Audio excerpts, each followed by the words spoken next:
우리나라에 여러 국가기관들이 있는데 그 중에 하나가 국가 트라우마 센터라는 국립기관이 있습니다. 여러분 들어보신 적 있습니까? 국가 트라우마 센터. 재난이 벌어지면 좀 여러 트라우마 가운데 사로잡혀 있는 많은 상처를 가진 분들이 계시기에 국가가 나서서 트라우마를 상시 대응하기 위해서 2018년도에 정식 개소한 기관이기도 합니다. 국가 트라우마 센터 홈페이지 들어가 보니까 불안 증상이 있는지 없는지, 나에게 얼마나 그 정도가 심한지를 체크해 볼 수 있는 질문지가 하나 있더라고요. 여러 가지 간단한 질문들이 있는데 총 7개 항목입니다. 이 불안함과 관련되어 있는 인지적, 정서적, 신체적 증상에 대한 검사 질문지가 그 홈페이지에 있는데 한번 나중에 꼭 들어가 보셔서 내게 불안함이 얼마나 심한지를 한번 체크해 보셨으면 좋겠습니다. 제가 한번 보여드리면요. 이 불안 증상 질문지, 지난 2주일 동안 당신은 다음 문제들에 인해서 얼마나 자주 방해를 받았습니까? 삶에 제약이 있었습니까? 물어보는 것이죠. 총 7가지인데 한번 여러분 제가 읽어볼게요. 첫 번째는 초조하거나 불안하거나 조마조마하게 느낀다. 두 번째는 걱정하는 것을 멈추거나 조절할 수가 없다. 세 번째는 여러 가지 것들에 대해 걱정을 너무 많이 한다. 네 번째는 편하게 있기가 어렵다. 다섯 번째는 쉽게 짜증이 나거나 쉽게 성을 내게 된다. 여섯 번째는 너무 안절부절 못해서 가만히 있기가 힘들다. 마지막으로는 마치 끔찍한 일이 생길 것처럼 두렵게 느껴진다. 이 선택지, 만약에 내가 전혀 나는 방해를 받지 않습니다 하면은 0점이고요. 며칠 동안 나는 방해를 받습니다 하면 1점이고, 지난 2주 동안 반 이상, 그러니까 7일 이상 나는 방해를 받았습니다 하면 2점이고요. 나는 거의 매일매일 이 증상들이 나에게 있습니다라고 하는 분들은 3점을 계산하시면 됩니다. 그래서 이것을 다 토탈해서 0에서 4점은 정상이고 5점에서 9점은 경미한 수준, 10점에서 14점은 중간 수준, 15점에서 21점은 심한 수준의 수준으로 판단된다고 합니다. 로버트 L. 스피처 그리고 이하 여러 인물들이 어떤 책에서 이 질문지를 이렇게 설명해 놓고 또한 만들었던 기록이 있는데, 여러분 어떻습니까? 저도 한번 체크를 해봤어요. 나에게 몇 점의 불안 증상이 있을까? 보니까 한 5점 나오더라고요. 경미한 수준이 있더라고요. 나에게도 불안 증상이 있구나라는 것을 판단하게 되었는데, 한번 나중에 집에 가서 이 홈페이지 들어가서 한번 체크해 보시면 나에게 있는 지금 불안한 증상이 얼마나 적은지, 심한지가 우리는 판단되어질 수 있을 것 같습니다. 인간은 누구나 다 대부분 불안해합니다. 그 정도가 차이가 있을 뿐입니다. 불안으로 인해서 어떤 강박 증상이 나오거나 어떠한 잠을 이루지 못하고 우울 증상으로 또한 있기도 하고, 또한 심한 정도에 따라서 약을 처방받아 먹어야 하기도 합니다. 성경은 그거에 있어서 무시하지 않습니다. 오직 믿으면 됩니다라고 하지 않습니다. 마음의 그 상태가 얼마나 중요한지를 잠언에서 이렇게 설명하고 있는데요. 잠언 4장 23절에 보면 이런 말씀이 있습니다. 모든 지킬 만한 것 중에 더욱 내 마음을 지키라. 생명의 근원이 이에서 남이니라. 무슨 말입니까? 우리가 살아가는 것들, 이 땅 가운데서 살아가는 생명력이 이 마음에서 나오는데 이 마음을 지켜야 함을 성경은 우리에게 말씀해 주고 있는 것이죠. 이 마음을 지키는 것이 정말 쉽지 않은 세상을 우리는 살아가고 있습니다. 불안함이 우리의 마음을 지키지 못해 생겨나는 증상 중에 하나입니다. 그래서 이 불안함을 나만의 방식대로 또한 이겨내고자 다양한 반응을 보이게 되는데, 모두가 다 주님 보시기에 온전하고 또 하나님 원하시는 방법은 아닙니다. 오늘 여러분과 함께 말씀을 보면서 우리가 이 불안함을 삶 속에서 많이 경험하는데 어떻게 이겨나갈 수 있을지, 또한 우리의 모델이 되시는 주님은 어떻게 고난과 위기를 의연하게 잘 대처하셨는지 함께 그 비결을 찾아보고자 합니다. 혹시 이 자리에 현실에 대한 여러 불확실성 가운데서 고난과 근심에 빠져서 불안함으로 전진해 나가지 못하고 후퇴하는 분들이 계시다면 오늘 말씀을 통해서 다시금 일어나 하나님께서 주시는 사명의 자리를 향해 담대히 전진해 나가는 은혜가 있기를 간절히 축원드립니다. 오늘 본문은 예수님이 겟세마네 동산에서 기도한 이후에 종교 지도자들의 수하에 있는 사람들로부터 체포당하시는 장면이 잘 그려져 있는 본문입니다. 고난과 위기 앞에서 다양한 사람들의 반응이 나오는데요. 그들의 공통점은 모두가 다 불안함 가운데서 있다라는 것입니다. 이 불안함을 대처하는 세상적인 방법을 보여준 여러 인물들이 나오는데 그 중에 첫 번째 인물이 누구입니까? 바로 가룟 유다입니다. 한번 볼까요? 43절 말씀 같이 한번 읽어보겠습니다. 시작. 예수께서 말씀하실 때에 곧 12 중에 하나인 유다가 왔는데 대제사장들과 서기관들과 장로들에게서 파송된 무리가 검과 몽치를 가지고 그와 함께 하였더라. 44절 제가 읽습니다. 예수를 파는 자가 이미 그들과 군호를 짜 이르되 내가 입맞추는 자가 그이니 그를 잡아 단단히 끌어가라 하였는지라. 이 가룟 유다, 예수님을 검을 든 자들에게 누가 예수님인지 알려주게 됩니다. 거짓 인사를 통해 미리 내통한 것이죠. 칼날보다 더 차가운 배신자의 입맞춤을 통해서 예수님을 팔아 넘긴 것입니다. 그가 왜 예수 그리스도를 팔아 넘긴 것일까요? 예수 그리스도의 스타일이 마음에 들지 않기 때문에, 아니면 3년 동안 따라다니면서 예수님의 가식적인 모습, 위선된 모습을 보았기 때문에 그런 겁니까? 아니면 종교 지도자들, 당시의 권력자들이 가진 부귀와 그 영화가 너무나 좋아 보여서 예수님을 따라가서는 그런 부귀와 영화를 누릴 수 없기 때문에 실망한 나머지 예수님을 고발한 것입니까? 또한 예수님에게 붙어있던 현상금 은 30세겔이 30이 너무나 좋아 보여서 예수님을 팔아 넘긴 것입니까? 뭐 여러 가지 이유가 있겠지만 저는 가룟 유다의 마음을 좀 읽게 되었습니다. 그 예수님을 팔아넘긴 가장 큰 이유는 불안해서였다. 불안함이 그를 사로잡았기 때문에 예수님을 팔아넘겼다라고 생각이 들었어요. 한번 좀 더 구체적으로 가룟 유다가 누구입니까? 많은 학자들에 의하면 그는 열심당원 중에 한 사람이었다라고 평가되고 있습니다. 그런 인물 중에 하나입니다. 당시 예수님이 가는 곳곳마다 수없이 많은 군중들이 모임을 보았습니다. 조만간 로마 군을 물리치고 예수 그리스도가 왕이 되는 나라가 만들어지게 되면 이 시대 가운데 우리는 해방의 날을 맛보게 될 것이고 유대인의 시대를 우리는 경험하게 될 것이다. 그는 아마도 내심 들떠 있었을 것입니다. 그래서 예수님을 왕으로 만들고자 킹메이커의 사명을 가지고 3년이나 예수님을 쫓아다녔습니다. 하지만 그가 상상했던 그런 기가 막힌 반전은 일어나지 않았습니다. 스스로 만든 기대에 실망했고 배반당했다 생각했을 것입니다. 학수고대했지만 십자가에 달려 죽을 것이라고 예언하신 예수님의 말씀에 실망과 분노를 경험하게 됩니다. 그리고 사탄이 그의 부정적인 마음을 알고 휘짓고 들어가서 결국 가룟 유다는 예수님을 팔아넘기는 장본인으로 서게 되는 것이죠. 불확실한 미래에 대한 불안한 마음들, 막막한 마음들을 가지고 예수님을 믿지 못하고 또한 예수님을 팔아넘김으로 인해서 자신의 불안함을 스스로 해결하고자 했던 것입니다. 여러분 천류역정에 보면 크리스찬이 그 순례의 길을 가다가 왔던 길로 돌아가는 두 사람을 만나게 됩니다. 그들의 이름은 불신과 겁쟁이였습니다. 그들은 사자들이 앞에 있다고 불안해하면서 그 너머에 보이는 미궁, 아름다운 집, 뷰티풀 하우스를 보지 못하고 불신의 마음과 두려운 마음을 가진 자들이었어요.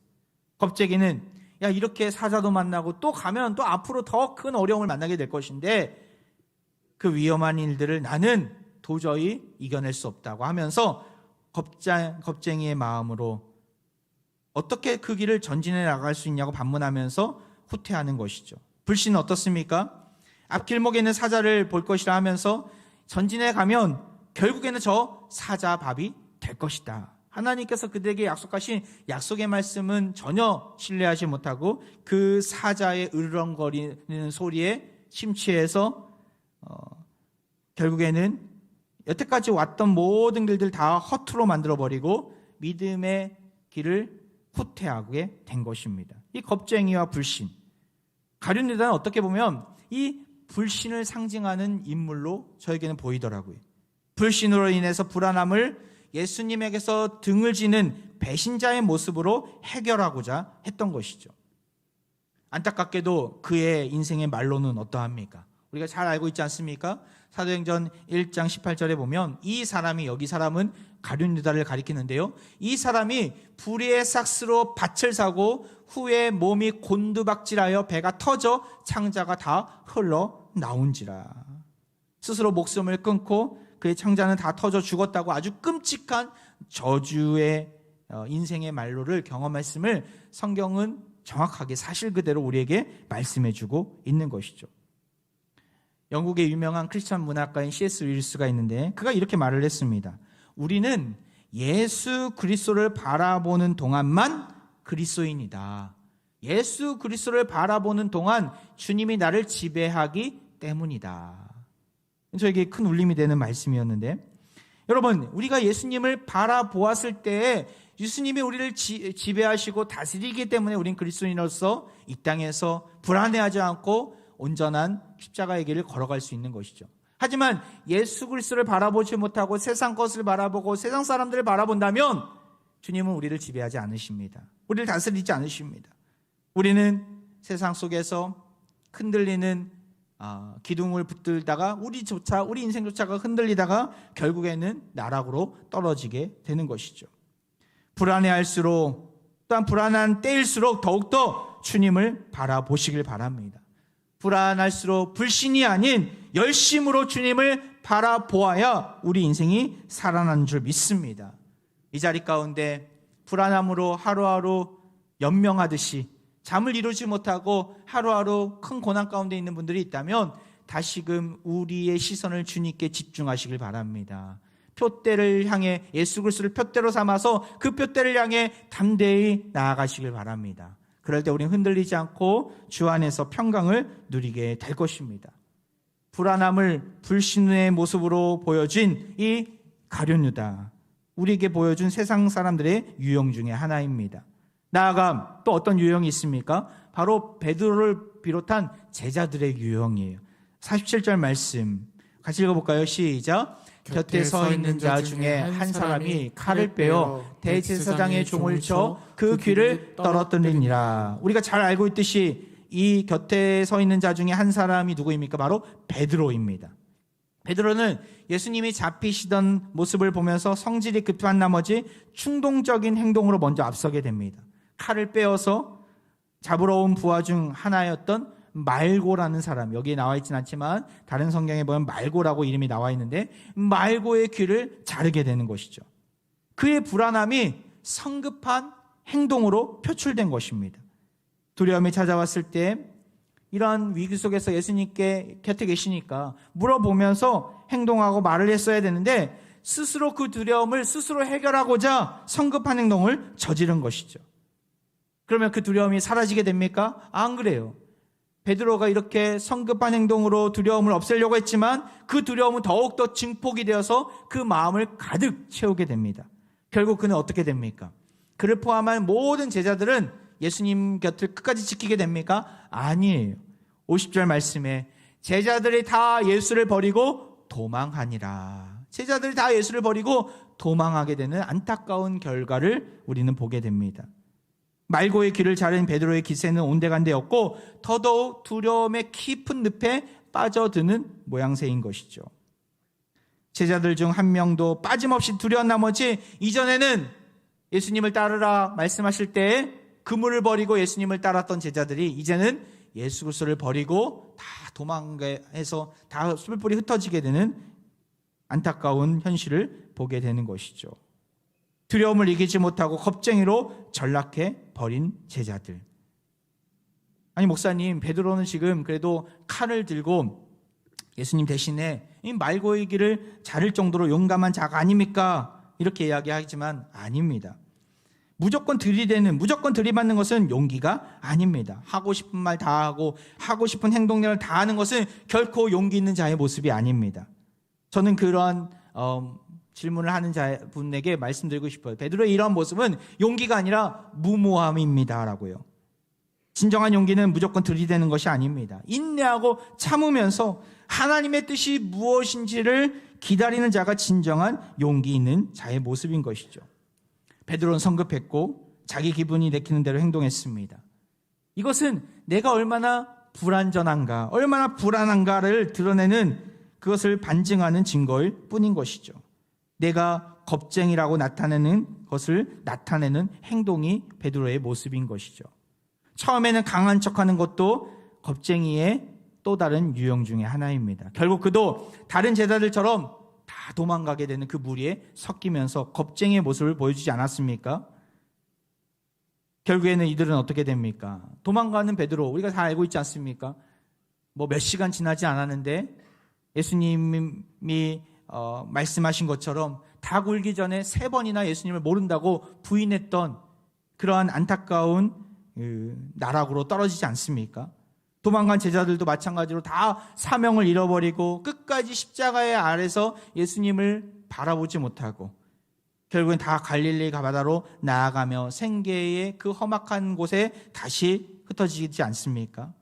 지난날 예수님이 그들에게 보여주셨던 놀라운 그 예수님으로부터 받았던 감동, 그분을 위해서 희생했던 희생들, 또한 눈앞에 펼쳐진 수없이 많은 증거들과 귓가에 생생하게 들렸던 예수님의 말씀들, 이 모든 것들이 다 한순간에 사라지게 되고 물거품이 되어버린 것이죠. 두려움이 그들을 삼키니까 이전에 있었던 것들이 다 사라져버리게 된 것입니다.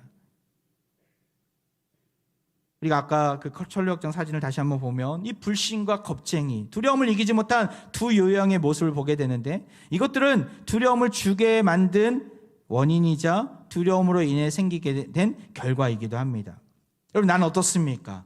이런 현실적인 막막함과 불확실함 가운데서 두려움이라는 늪에 나도 빠져들고 있지는 않습니까? 그렇다면 해결책이 무엇일까? 이 두려움이 언제 생긴지 아십니까? 바로 인간이, 특별히 아담과 하와가 에덴 동산에서 떠날 때 생기게 된 마음이었어요. 에덴 동산에서 쫓겨났다는 것은 영적인 단절을 의미합니다. 에덴 동산 밖에 상징하는 것이 무엇입니까? 바로 하나님의 품을 벗어났다는 거예요. 하나님의 품을 떠났다는 것이죠. 하나님 품 안에 거하지 못하면 우리는 두려울 수밖에 없는 존재임을 아담과 하와를 통해서 보게 됩니다. 가인은 그 두려움을 없애려고 어떠한 일을 벌입니까? 살인을 합니다. 죄악의 자리에 서게 되는 것이죠. 두려움에서 벗어나려면, 그렇다면 어떻게 해야 되는가? 다시 하나님 품으로 돌아가야 합니다. 주의 말씀이 들려지는 에덴 동산으로 돌아가야 합니다. 이것을 보여준 분이 누구십니까? 이 해결책을 우리에게 제시하신 분은 예수 그리스도이십니다. 오늘 본문에 보면 사실은 가장 십자가 앞에서 두려워해야 될 대상이 누구입니까? 제자들입니까? 베드로입니까? 가룟 유다입니까? 아니에요. 십자가에 달리신 예수님이 가장 어떻게 보면 두려움을 가져야 되는 분이셨어요. 그런데 예수님은 전혀 오늘 본문에서 두려워하지 않으십니다. 예수님을 잡으러 온 사람들 앞에서 두려워하지 않으시고 의연하시고 당당하게 그 어려움을 극복해 나가고 계십니다. 그 비결이 무엇일까? 본문에 나와 있습니다. 49절 말씀 우리 같이 한번 읽어볼까요? 시작. 내가 날마다 너희와 함께 성전에 있으면서 가르쳤을 때 너희가 나를 잡지 아니하였도다. 그러나 이는 성경을 이루려 함이니라 하시더라. 예수님 마치 이 체포되는 장면을, 잡히시는 것을 기다렸다는 듯이 말씀하고 계십니다. 이는 성경을 이루려 함이니라. 내가 이렇게 잡히는 거, 이렇게 고난의 길을 걸어가는 거 하나님의 뜻 가운데 있음을, 성경에 이미 말씀하고 있음을 예수님은 드러내고 계신 것이죠. 하나님 말씀을 늘 가슴 깊이 새기면서 회복과 약속의 때를 기다리고 계신 예수님의 모습을 우리는 오늘 본문에서 찾아볼 수 있습니다. 예수님은 그렇기 때문에 갑작스럽게 닥친 이 고난을 결코 두려워하지 않으시고 묵묵히 끝까지 하나님을 신뢰하면서 이 고난의 길을 걷고 계십니다. 예수님이 가슴 깊이 새기신 성경의 말씀이 무엇일까?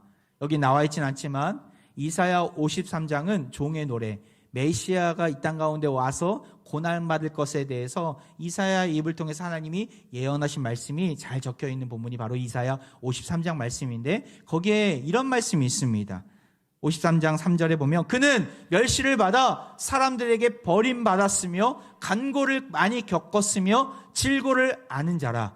마치 사람들이 그에게서 얼굴을 가리는 것 같이 멸시를 당하였고 우리도 그를 귀히 여기지 아니하였도다. 여기서 나오는 그는 앞으로 오실 예수 그리스도 메시아를 가리키는 내용인데, 그가 왔을 때 어떤 일을 당한다고요? 멸시를 받고 버림받고 간고를 겪고 질고를 알게 될 것이다. 나아가서 멸시를 당하고 모든 사람들이 다 그를 귀히 여기지 아니하게 될 것이다. 오늘 본문에 나온 이 장면 아닙니까? 예수님을 향해서 침뱉고 채찍질을 가하고 그를 체포하고 그를 향해서 멸시를 행하지 않습니까? 예수님이 이미 말씀을 통해서 아셨어요. 내가 해야 될 일들을. 나아가 그 너머에 하나님께서 약속하신 부활이 있고 인류 구원의 역사가 나로 인하여 시작됨을 예수님이 이미 아셨어요. 그렇기 때문에 이 고난이 너무나 크고 쉽지 않은 길이었지만 인류 구원을 위해, 우리 구원을 위해 반드시 필요할 것임을 아셨기 때문에 두려워하지 않고 담대히 이 고난의 길을 걸어가신 것이죠. 예수님은 말씀을 의지하셨다라는 거예요. 말씀을 아셨다라는 거예요. 약속의 말씀을 끝까지 신뢰하셨다는 것이죠. 그렇기에 고난이 있고 생각하지 못한 어려움이 다가왔을 때도 결코 흔들리지 않고 제자들처럼 자기 멋대로 자기 방식대로 행하지 않고 묵묵히 의연하게 그 고난의 길을 걸어가신 것입니다. 성경에 보면 두려워할 수밖에 없는 현실 속에서 예수님처럼 이렇게 말씀을 의지하고 그 고난과 어려움을 두려움 가운데서 아닌 하나님 주신 평강으로 이겨낸 인물들이 참 많이 나오는데, 그 중에 대표적인 자가 바로 바울입니다. 바울은 수없이 많은 고난을 겪었어요. 특별히 사도행전 마지막 부분에 보면 그가 이제 로마를 향해서 체포되어서 나아가지 않습니까? 근데 그 길은 멀고도 험했습니다. 배를 타고 바다를 건너면서 갈 때에 큰 어려움이 다가오게 됩니다. 사도행전 27장에 보면 바울과 그의 일행은 로마 군인들과 모든 그 죄수들은 로마로 가는 길목에서 큰 광풍을 만나게 됩니다. 바울 일행을 태운 배는 유라굴로라는 광풍을 만남으로 배는 어디로 가야 될지 모르고 바람이 부는 대로 떠밀려 내려가기 시작하게 됩니다. 순풍이 아닌 돌풍을 만남으로 큰 위기를 맞게 된 것이죠. 이 풍랑이 잦아들지 않자 배를 좀 가볍게 하려고 짐이나 또 배의 기구들을 다 바다에 버리게 됩니다. 여전히 상황이 좋지 않아요. 먹을 것도 이제 점점 사라져가고 있고, 성경에 보면 사람들이 다 구원의 여망이 없어졌다라고 성경은 설명하고 있습니다. 그때에 바울은 하나님의 신실한 음성을 듣게 됩니다.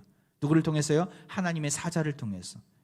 그가 하나님의 사자를 통해서 들었던 그 말씀을 자신만 가슴에 새긴 것이 아니라 사람들 앞에서 이렇게 외치게 됩니다. 사도행전 27장 24절 25절 우리 같이 한번 읽어볼까요? 시작.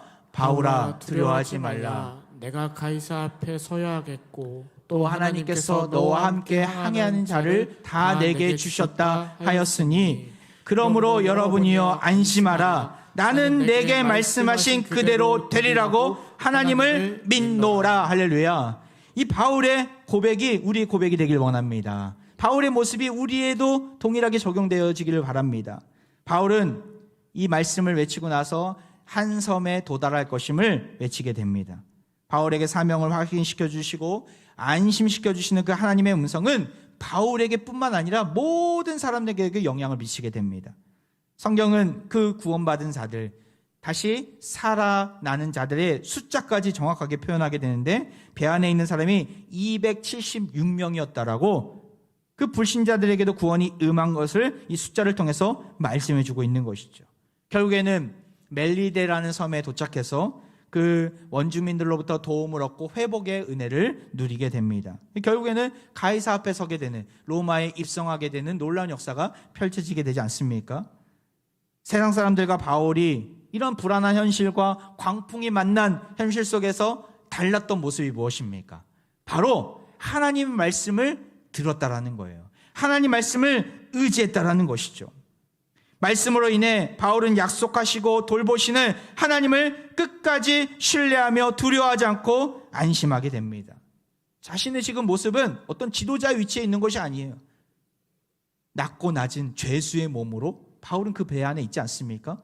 죄수고 체포된 자로서 모든 것이 다 제약이 가득한 현실 속에서도 낙심하지 않고 하나님의 음성을 끊임없이 들으면서 나만 그 음성을 가지고 있는 것이 아니라 이웃들에게, 불안에 떨고 있는 자들에게 나눠주고 외치는데 축복의 통로로 쓰임받고 있는 바울의 모습을 우리는 사도행전 27장을 통해서 발견하게 되는 것이죠.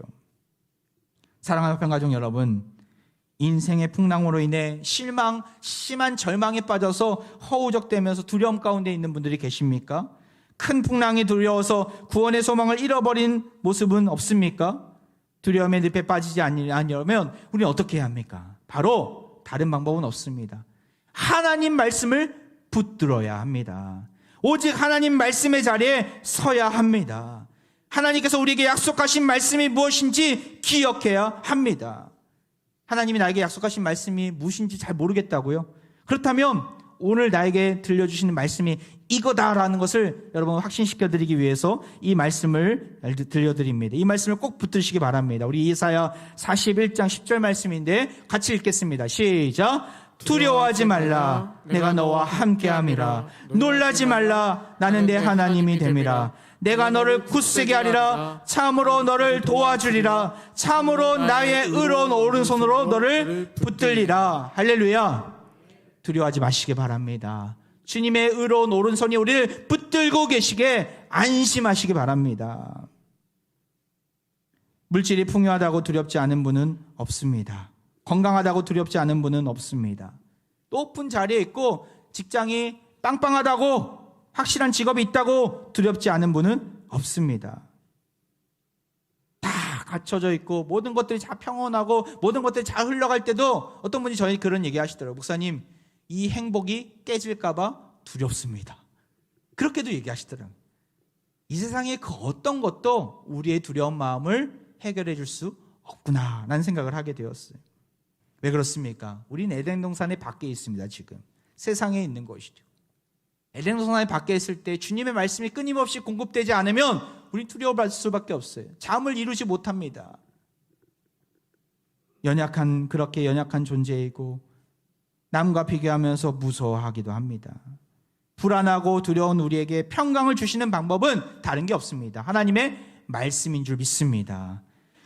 그분의 뜻 가운데 거할 때 그분의 뜻을 이해하고 그 하나님 말씀이 나를 지배하게 될 때에 하나님이 우리를 인도해 주시고 가장 형통한 길로 이끌어 주시는 것이죠. 어떤 분이 최근에 그런 말씀을 하시더라고요. 목사님, 제가 결단했습니다. 이제 성경을 필사하기로 결정했습니다. 그 얘기를 들으니까 얼마나 기쁘고 너무나 반가운 소식인지 몰랐습니다. 이런 말씀을 가까이 하시기 바랍니다. 우리에게는 정말 감사하게도 성경을 필사하려면 종이 연필뿐만 아니라 그 성경을 필사를 잘 도와주는 보조교재들이 시중에 많이 있더라고요. 그 위에다가 성경을 따라 쓰기만 하면 되더라고요. 나아가서 암송 카드가 없겠습니까? 아니면 큐티를 그냥 성경만 보게끔 하는 큐티가 있겠습니까? 다 보조교재들이 많이 있잖아요. 여러분 그런 것들 적극적으로 활용하면서 하나님 말씀이 나를 지배하게끔 불안한 현실 속에서도 흔들리지 않도록 나를 붙들어 주게끔 여러분 말씀의 자리에 내가 들어가야 하는 것이죠. 어떤 권사님 보니까 연세가 80대 후반이에요. 올해 보니까 제가 교적부를 찾아보니까 89세시더라고요. 90세에 가까우세요. 근데 그분의 집에 가서 한번 신방을 좀 오래전의 이야기지만 1, 2년 전에 한번 갔었어요. 코로나가 좀 끝날 때쯤에. 근데 그분이 그런 얘기를 하고, 목사님, 제가 성경을 필사하고 있습니다. 어떻게 필사하십니까? 그러니까 컴퓨터로 타이핑을 치시더라고요. 80세 후반인 거의 90에 가까운 분이 컴퓨터로 타이핑을 쳐가면서 성경을 쓰고 계시더라고요. 벌써 몇 독을 하신 거예요. 1년에 몇 독 하시더라고요. 그분이 전국 랭킹 몇 위 안에 들어가더라고요. 우리 교회에 계십니다. 놀랍다. 하나님 말씀을 끝까지 붙들려는 그 신념과 열정이 정말 저에게 큰 도전이 되더라고요. 내가 시간이 없어서 못한다고요? 그건 핑계일 뿐입니다. 정말 내 인생 가운데 불안함을 해결하기 위해서 이것도 해보고 저것도 해보고 우리 온갖 방법을 다 활용합니다. 하지만 정작 중요한 말씀을 붙들지 않는다면 다 소용없다라는 것이죠. 그럼 말씀을 붙드시기 바랍니다. 하나님 말씀을 매일매일 묵상하면서 말씀이 내 인생을 지배하도록, 예수 그리스도가 내 인생을 지배하도록 내어 맡기시길 바랍니다. 그러할 때 우리는 일어날 수 있고 불안함에서 벗어날 수 있는 것이죠. 말씀하신 하나님을 믿고 나갈 때 예수님처럼, 바울처럼 십자가의 길, 고난의 길일지라도 담대함으로 전진해 나아갈 수 있습니다. 인생에 그 어떤 고난이 있을지라도 끝까지 말씀을 신뢰하시고 하나님 말씀에 내 인생의 주도권을 내어 맡기면서 나아갈 때 하나님은 우리를 책임져 주실 것입니다. 그런 은혜가 사랑하는 모든 화평의 가족들의 인생들 가운데 늘 임하게 되기를 주의 이름으로 축원드립니다. 이 시간 우리 함께 찬양하며 나아가는데요, 우리 충만이라는 찬양입니다. 나는 무엇으로 충만합니까? 세상 사람들은 건강으로, 돈으로, 다른 세상 것들로 충만하기를 원합니다. 하지만 우리는 예수로 충만해야 합니다. 예수로 충만한 인생 가운데 하나님은 만족함을 주시고 부요함을 주시고 승리를 허락해 주십니다. 우리 가사의 의미를 생각하면서 함께 찬양으로 나아갑니다.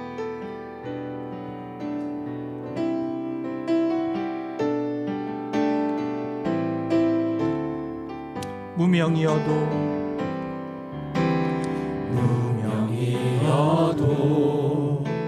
공허하지 않은 것은 예수 안에 난 만족함이라. 가난하여도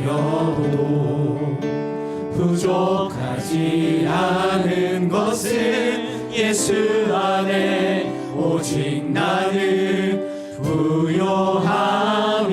고난 중에도 견뎌낼 수 있는 것은, 고난 중에도 견뎌낼 수 있는 것은 주의 길을 믿기 때문이야. 아멘. 실패하여도 일어설 수 있는 것은 예수 안에 오직 나는 승리함이라. 난 예수로, 예수로, 예수로, 난 예수로, 예수로, 예수로 충만하네. 난 예수로, 예수로, 예수로 충만하네. 난 예수로, 예수로, 예수로 충만하네. 영원한 왕 내 안에 살아내. 우리 3절입니다. 내 몸이 약해도 낙심하지 않는 것은, 약해도 낙심하지 않은 것은 예수 안에 완전함이라. 화려한 세상 부럽지 않은 것은 예수로, 예수로 충만함. 우리 손 들고 찬양합니다. 난 예수로, 예수로, 예수로, 예수로,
광풍과 풍파를 만났지만 두렵지 아니하도록 우리를 안심시켜 주시는 우리의 왕 되신 하나님께 찬양과 영광을 올려드립니다. 지난날 삶을 돌이켜볼 때 가룟 유다처럼 주의 말씀을 불신했습니다. 베드로와 제자들처럼 겁쟁이의 모습이 있었습니다. 주여 우리를 긍휼히 여겨 주옵소서. 믿음의 길을 후퇴하지 아니하고 담대히 전진해 나아가게 하옵소서. 두려운 현실 속에서도 약속의 말씀을 붙들고 나아가게 하시고 그 어떤 고난과 위기 앞에서도 담대함으로 두려움을 이기게 하옵소서. 그래야 우리를 붙드시는 주의 의로운 오른손을 의지하고 십자가의 길을 담대히 걷는 모든 순례자들 다 되게 하여 주옵소서. 이 시간 병든 부위와 상하고 갈급한 마음 위에 손을 얹고 기도하겠습니다. 우리의 몸이 약해도 낙심하지 않는 것은 예수 안에서 우리가 완전하기 때문인 줄 믿습니다. 이 시간 우리 안에 예수로 충만하여져서 온갖 질병과 내면의 쓴뿌리들이 다 제거되고 사라지는 은혜를 허락해 주옵소서. 나사렛 예수 그리스도의 이름으로 명하노니 모든 질병들아 다 떠나갈지어다. 모든 악하고 더러운 것들아 예수 그리스도의 보혈로 깨끗하게 될지어다. 모든 가난과 실패와 좌절에서 우리를 일으켜 주시고 오직 주님만을 찬양하는 신실한 백성들이 다 되게 하여 주옵소서. 우리의 약할 때 강한 되시는 예수 그리스도의 이름으로 간절히 기도하옵나이다. 아멘.